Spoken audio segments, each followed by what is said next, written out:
அரகர மகாதேவா. பக்தகுரு பிரமகளே, மெய்யன்பர்களே, விஸ்வாவச வருஷம் ஐப்பசி மாதம் இந்த முறை மிக சிறப்பான வழிபாடாக கந்தசஷ்டி மகோத்சவம், தீபாவளி எல்லாம் முடிந்து பிரதமையிலே துவங்கக்கூடிய இந்த கந்தசஷ்டி மகோத்சவம் முருகப்பெருமான் தன்னுடைய 6 முகத்திற்கு 6 நாட்களாக ஒவ்வொரு முகமாக காட்சி தருகின்ற வண்ணமாக 6 நாட்கள் விரதம் என்கின்ற அந்த கோட்பாடோடு இந்த புண்ணிய பூமியிலே ஜனித்த அத்தனை மனிதர்களும் முருகப்பெருமானை வேண்டி இருக்கக்கூடிய உபவாசம். பொதுவாக விரதம் என்று சொன்னால் 1 நாள் அல்லது 2 நாள் இருக்கலாம். ஆனால் இந்த கந்தசஷ்டி விரதம் என்பது உபவாசம் என்று சொல்வாங்க. 6 நாட்கள் முழுமையாக முருகப்பெருமானுடைய சிந்தனையோடு வாழ்க்கையிலே இருக்கக்கூடிய எல்லா விதமான கஷ்டங்களும் மறைந்து நிறைவான வாழ்க்கையை கொடுக்கக்கூடிய அற்புதமான ஒரு உபவாசம் இந்த கந்தசஷ்டி விரதம். இன்று துவங்கக்கூடிய இந்த கந்தசஷ்டி விரதம் அனுதினமும் தன்னுடைய உள்ளமும் உடலும் எப்படி இருக்கிறதோ அதற்கு தகுந்தாற் போல எல்லோரும் இருக்கலாம். பொதுவாகவே இந்த கந்தசஷ்டி விரதத்திற்கு அனைவருமே மனதை உட்படுத்தி தன்னுடைய உடலையும் உட்படுத்தி கொண்டு மிக அற்புதமாக இருப்பார்கள். நீண்ட நெடுங்காலமாக நம்முடைய ஆன்மீக வழியிலே இந்த கந்தசஷ்டி மகோத்சவம் மிகச்சிறப்பாக இடம்பெற்றிருக்கிறது.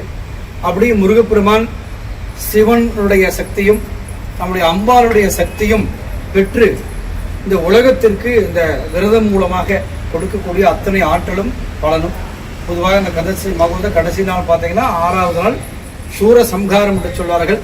சம்ஹாரம் என்று சொல்வதை விட தன்னுடைய புத்தியால் அழிந்த சூரனை திருத்துவதாக தான் ஐதீகம். ஆனால் கடைசியில் பார்த்தீங்கன்னா சம்ஹாரம் பண்ணால கூட அவருடைய உடலை மயிலாகவும் சேவலாகவும் தன்னோடு வைத்துக் கொள்கிறார்.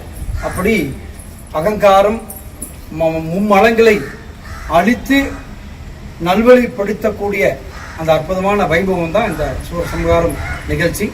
அப்படி சூரபதுமனையே அப்படி வைத்துக் கொள்கிறார் என்று சொன்னால் நாமெல்லாம் ஒரு சாதாரண ஒரு மனித பிறவி.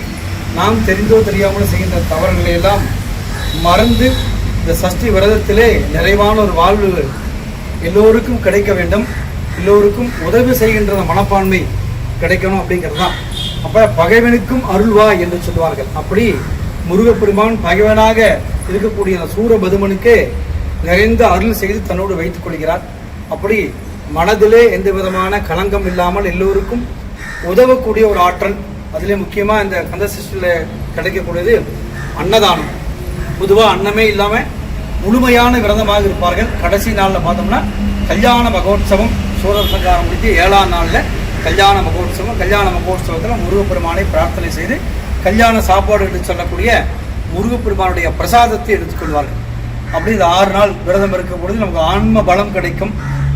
புத்திரபாக்கியம் மெயினாக நம்மளுடைய எத்தனையோ செல்வம் இருந்தாலும் மழலை செல்வம் சொல்வார்கள். அப்படி மழலை செல்வத்தை கொடுக்கக்கூடிய அற்புதமான ஒரு விரதம் இந்த கந்தசஷ்டி விரதம்.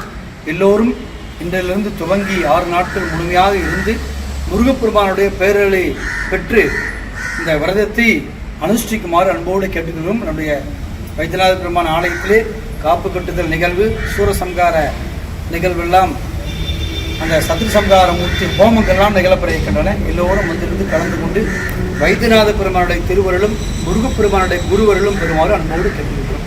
சிவா திருச்சிற்றம்பலம். வெற்றிவேல் முருகனுக்கு அரோகரா.